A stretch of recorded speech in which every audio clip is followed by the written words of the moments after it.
o ministro Gilmar Mendes do Supremo Tribunal Federal, o STF, votou nessa última sexta-feira pela revogação do último mandado de prisão do ex-governador do Rio de Janeiro, Sérgio Cabral. O magistrado desempatou o julgamento que ocorria no plenário virtual da segunda turma da corte e se juntou aos ministros André Mendonça e Ricardo Lewandowski. O relator do caso, Edson Fachin, e o ministro Nunes Marques votaram pela manutenção da prisão do político. Com isso, o ex-chefe do executivo fluminense, preventivamente preso desde novembro de 2016, permanecerá em prisão domiciliar com tornozeleira eletrônica em razão de decisão tomada pelo Tribunal Regional Federal da 2ª Região, em dezembro de 2021. Cabral era o único alvo da Operação Lava Jato ainda em regime fechado.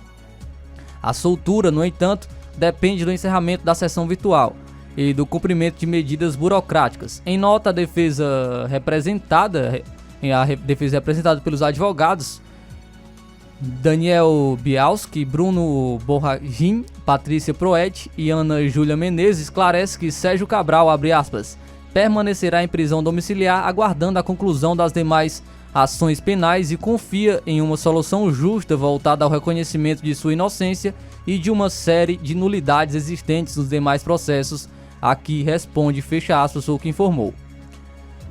Ao que tudo indica, abre aspas novamente, a manutenção da prisão preventiva não mais se justifica para a garantia da ordem pública nem para a conveniência da instrução criminal. Como bem afirmado pelo eminente ministro André Mendonça, há indícios concretos de que, no presente caso, o cárcere provisório se confunde com o odioso cumprimento antecipado da pena, ao arrepio do princípio da presunção de inocência e do entendimento firmado pelo tribunal no julgamento das ações declaratórias de constitucionalidade 43-DF, 44-DF e 54-DF, fecha aspas, foi o que diz um trecho do voto de Mendes.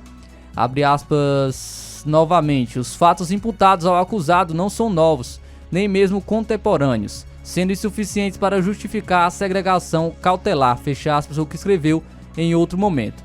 Abre aspas novamente, não bastasse essa impropriedade, chama a atenção que o réu está preso preventivamente desde 17 de 11 de 2016, ou seja, há mais de 6 anos, a denotar manifesto excesso de prazo. Ao que tudo indica, a manutenção da segregação cautelar do acusado tem servido como antecipação de pena, o que contraria frontalmente a orientação jurisprudencial sedimentada nesta corte, fecha aspas, o que seguiu o decano do STF. Os ministros analisavam 2 pedidos da defesa de Cabral.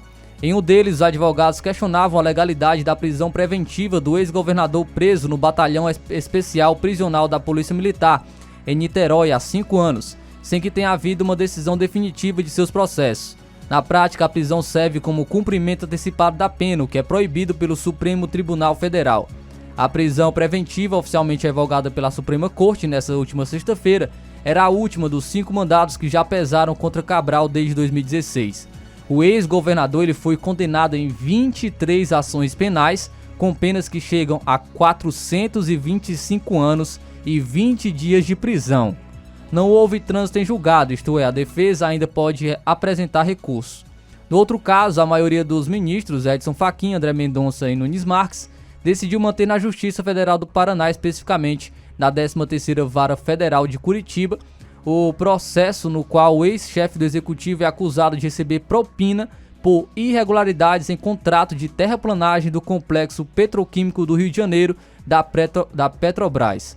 Eleito governador no Rio de Janeiro por 2 mandatos, Cabral ocupou o cargo entre janeiro de 2017 e março de 2014. Antes, o político havia sido eleito senador e deputado estadual. E com essa soltura de Sérgio Cabral,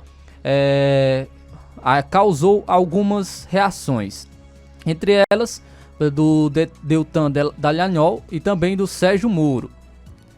O Deltan Dallagnol que fala o seguinte, que é expoente que ele repudia a soltura do ex-governador. Em seu Twitter, Deltan, que é deputado federal eleito, ele escreveu o seguinte, abre aspas, aconteceu, é o fim, o último preso da Lava Jato e um dos que mais representou a absoluta falência moral e a decadência da corrupção no Brasil, foi solto pelo STF, com o voto decisivo de Gilmar Mendes.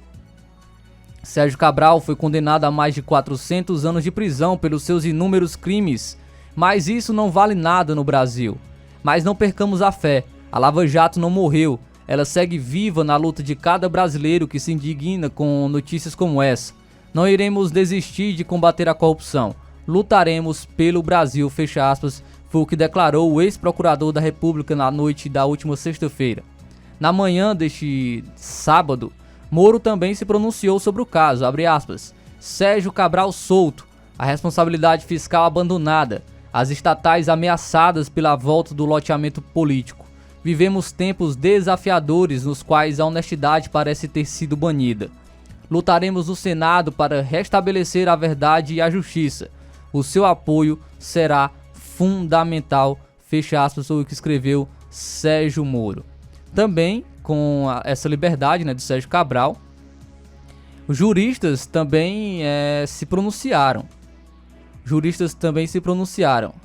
Entre elas o especialista em direito penal, Maurício Januzzi, ele falou o seguinte, abre aspas, o velório e o enterro formal da Operação Lava Jato. Em outras palavras, operação que teve o seu cunho e compromisso de acabar com a corrupção no país, que faz com que efetivamente, infelizmente, seja sepultada por uma questão de competência da Justiça Federal, da 13ª Vara Criminal Federal de Curitiba, é solto um indivíduo que em outros crimes, inclusive daqueles que estavam no foro competente, que é o do Rio de Janeiro, foi condenado e confessou, é réu confesso nos crimes praticados. Fecha aspas. O advogado Maurício Januzzi afirma ainda que o Ministério Público Federal pode apresentar recurso e acredita que a decisão pode ser revertida diante da repercussão negativa. Abre aspas. Esta reversão só pode ser tomada pelo próprio Supremo, uma vez que foi a segunda turma do Supremo Tribunal Federal que votou por 3 votos a 2, e isso pode ser objeto pelo Ministério Público Federal de um recurso para o plenário. Ocorre, porém, que nós vamos entrar em um período ruim para o Poder Judiciário e para a sociedade, que é o período de recesso. O Supremo só volta a se reunir em fevereiro com seus 11 ministros. Até lá, então, a impunidade desse senhor será logicamente objeto de repugnância e indignação por grande parte daqueles homens de bem e daquelas pessoas que efetivamente acreditam na justiça, fecha aspas.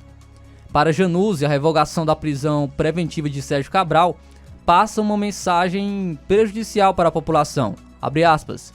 Isso representa um retrocesso que culminou com a eleição do presidente Lula, dando a mensagem às pessoas de que o crime compensa. Pode ser até legal, porque foi uma decisão judicial por 3 a 2, mas ela é no mínimo imoral a uma pessoa que tem pena de 400 anos pelos crimes, fecha aspas, foi o que afirmou.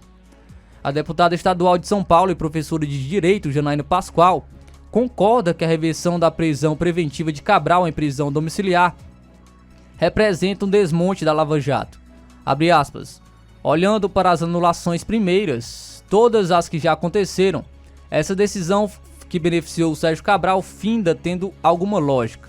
O que não tem lógica, inclusive sob o ponto de vista técnico, é o início desse processo todo, porque, por exemplo, as anulações do presidente eleito, elas aconteceram no âmbito de embargo de declaração, e pode fazer um levantamento jurisprudencial, e isso não existe. Nos tribunais nacionais, praticamente virou um case. E a partir daquela anulação, outras tantas foram solicitadas por equidade com aquele primeiro caso. Então foi um processo de desmonte da Lava Jato. Agora houve todo o movimento político para isso acontecer. Não só por parte da esquerda, mas por parte também da direita. Infelizmente houve uma união de forças para esse desmonte, para enterrar do importante processo de depuração que aconteceu no país, fecha aspas, foi o que argumentou. O Sérgio Cabral, então, era o último político preso desde a Operação Lava Jato. Algo que me chamou a atenção foi também uma declaração da Bárbara De Stefani. Bárbara De Stefani, ela que é influenciadora digital, a Bárbara De Stefani, do canal Te Atualizei, e ela traz uma hipótese para a soltura do último preso da era Lava Jato, né, pelo Supremo Tribunal Federal, o ex-governador Sérgio Cabral, que foi condenado inclusive a 425 anos de cadeia. Abre aspas para Bárbara De Stefani do canal Te Atualizei. Cabral foi solto para abrir espaço na cadeia para quem comete o pior crime da atualidade: espalhar fake news e ter opiniões antidemocráticas, fecha aspas, foi o que disse a influenciadora Bárbara De Stefani. Então realmente é isso que acontece no Brasil. O ex-governador do Rio de Janeiro, preso preventivamente em 2016, acusado de receber propina para beneficiar empresários em obras como a reforma do Maracanã, o Parque das Favelas, que responde a mais de 20 processos, foi condenado a mais de 400 anos de prisão. É então solto e agora em relação à sua prisão preventiva. E até é complicado comentar um pouco sobre esse caso, porque hoje no Brasil está mais fácil você ser preso por crime de opinião do que por corrupção. E que mensagem passa essa decisão? O crime compensa no Brasil? Um homem condenado a mais de 400 anos de prisão não está preso? É um absurdo. E esse é justamente o símbolo da impunidade, o reflexo daquilo que vem acontecendo nos últimos anos no Brasil, e principalmente nos últimos meses em nosso país. Infelizmente, essa é a nossa justiça e esse é o nosso país, e é isso que vem ocorrendo nos últimos anos aqui.